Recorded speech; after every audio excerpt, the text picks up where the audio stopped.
Hey, I got some news for you, dude.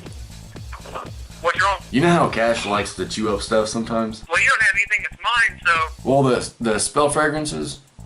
Are you fucking shitting me? YugiNoNo! So anti-spell fragrance has been around for a really long time. Before pendulums were even thought of, anti-spell fragrance was played in a lot of anti-meta decks. Like just old school anti-meta decks that played like Banisher of the Radiance or Fossil Dyna or the Barrier Statutes or Tribute Stun style decks that would play Vanity's Fiend. Those decks have been around for a really long time. Most of them would play more relevant floodgates like Vanity's Emptiness, for example. Actually, a better example was probably Skill Drain, because Skill Drain used to be at 3 before Cleaveport came out and completely busted that card wide open.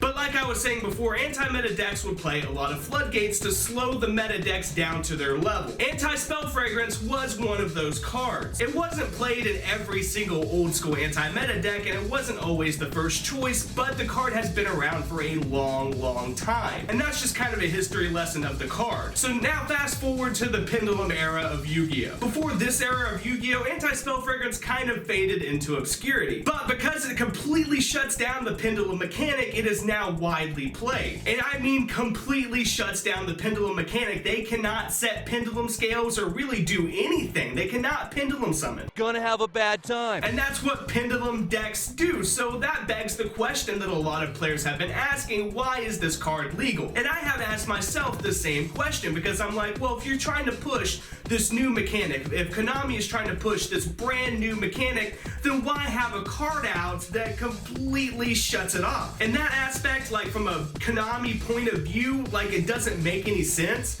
But in the game, it actually does make a lot of sense to have anti-spell fragrance legal. No!